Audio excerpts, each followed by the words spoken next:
I just wanted to start off by saying if you want an answer, then prepare to be disappointed. There just isn't one. I was an intern at Nickelodeon Studios for a year in 2005 for my degree in animation. It wasn't paid, of course. Most internships aren't, but it did have some perks beyond education. To adults, it might not seem like a big one, but most kids at the time would shit themselves over it. Now, since I worked directly with the editors and animators, I got to view the new episodes days before they aired. I'll get right to it without giving too many unnecessary details. They had very recently made the SpongeBob movie and the entire staff was somewhat sapped of creativity, so it took them longer to start up the season, but the delay lasted longer for more upsetting reasons. There was a problem with the series for premiere that set everyone back for several months. Me and other interns were in the editing room along with the lead animators and sound editors for the final cut. We received the copy that was supposed to be Fear of a Krabby Patty and gathered around the screen to watch. Now, given that it isn't final yet, animators often put up mock title card, sort of an inside joke for us with phony, oftentimes lewd titles, such as Sex Doesn't Work instead of Rockabye Bible when SpongeBob and Patrick adopt a sea skeleton. Nothing particularly funny but work-related chuckles. So when we saw the title card, Squidward said we didn't link it more than a morbid joke. One of the interns did a smaller laugh at it. Happy-go-lucky music plays as is normal. Story began with Squidward practicing his clarinet, hitting a few sour notes like normal. We hear SpongeBob laughing outside and Squidward stops, yelling at him to keep it down as he has a concert that night and needs to practice. SpongeBob says okay and goes to see Sandy with Patrick. The bubble splash screen comes up and we see the ending of Squidward's concert. This is when wings begin to seem off while playing. Few frames repeat themselves, but the sound doesn't have the spine sound is synced up with animation. So, yes, that's not common, but when he stops playing, the sound finishes as if the skip never happened. There is slight murmuring in the crowd before they begin to be him. Not normal cartoon booing that is common in the show, but you could very clearly hear malice in it. Squidward's in full frame and looks visibly afraid. That goes to the crowd, with SpongeBob in center frame, and he too is booing very much like him. That isn't the oddest to him, though. What is odd is everyone had hyper-realistic eyes, very detailed. Clearly not shots. The shot goes to Squidward sitting on the edge of his bed, looking very forlorn. The view out of his portal window is of a night sky, so it isn't very long after the concert. The unsettling part is at this point there is no sound, literally no sound, not even the feedback from the speakers in the room. It's as if the speakers were turned off. Though their status showed them working perfectly, he just sat there blinking in the silence for about 40 seconds, and he started to sob softly. He put his hands and tentacles over his eyes and cried quickly for a full minute more. All the while a sound in the background very slowly growing from nothing to barely audible. Sounded the screen slowly begins to zoom in on his face. Slow, I mean it's only noticeable if you look at shots 10 seconds apart side by side. His sobbing gets louder, more full of hurt and anger. Scream and twitches a bit as if it twists in on itself.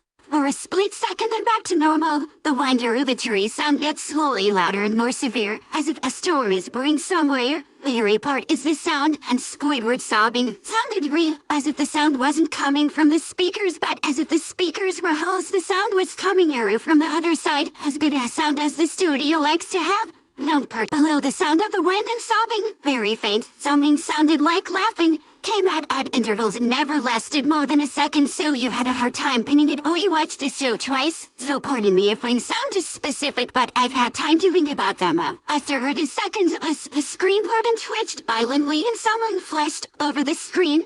If a single frame was replaced, the lead animation editor paused it one frame by frame. What we saw was horrible. It was a still photo of a dead child. He couldn't have been more than 6. The face was mangled and bloodied, one eye dangling over his upturned face. Pop! He was naked down to his underwear, his stomach cruelly cut open and his entrails laying beside him. He was laying on some pavement that was probably a road. The most exciting part was that there was a shadow of the photographer. The screen flipped back to Squidward, still sobbing louder than before, and half body in frame. There was now what appeared to be blood running down his face from his eyes. The blood was also done in a hyper-realistic style, looking as if you touched it you'd get blood on your fingers. The whine sounded not as if it were that of a gale blowing through the forest. There were even snapping sounds of branches. The laughing, the baritone, lasting at longer intervals and coming more frequently. After about 20 seconds, screen again toasted and showed a single frame photo. The editor was reluctant to go back. We all were, but he knew he had to. This time the photo was that what appeared to be a little girl no older than the first child. She was laying on her stomach.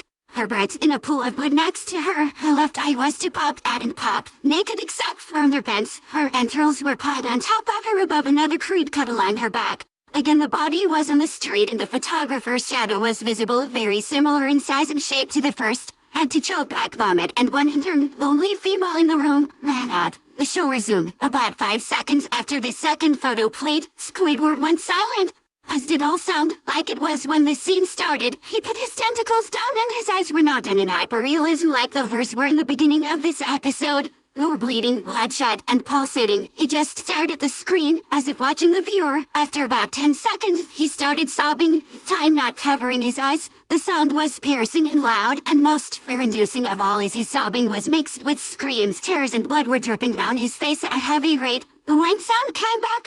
So did the deep-voiced laughing, and this time the still photo lasted for a good 5 frames. The animator was able to stop it on the foreign backdrop. This time the photo was of a boy of the same height, but this time the scene was different. The entrails were just being pulled out from a stomach wound by a large hand. The right eye popped and dangling, blood trickling down it. The animator proceeded. It was hard to believe, but the next one was different, but we couldn't tell what. He went on to the next. Same thing. He went back to the first and played it quicker and I lost it. I vomited on the floor. The animating and sound editors gasping at the screen. The 5 frames were not as if they were 5 different photos. They were played at as if they were frames. The loud sound editor told us to stop. He had to call in the creator to see this. Mr. Hillenberg arrived within about 15 minutes. He was confused as to why he was called on there, so the editor just continued the episode. Once the few frames were shown, all screaming, all sound again stopped. Squidward was just staring at the viewer, full frame of the face, for about every second.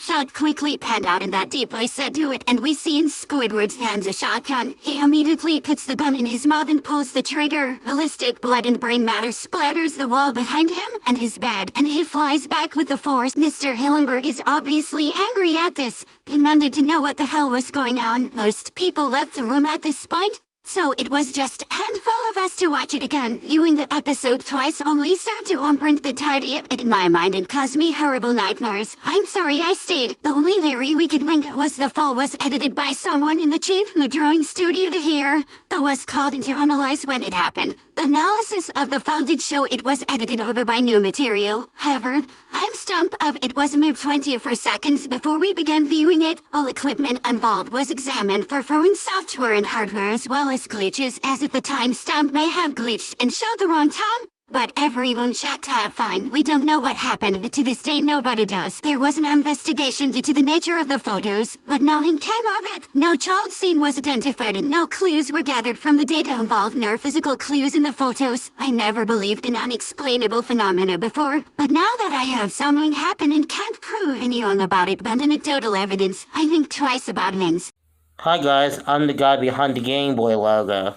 If you like this video, please subscribe and leave a like inside the comment below if you want to see more of these processes in AI. I am the Game Boy Advance logo guy, and I am going to sign off with the usual outro for you.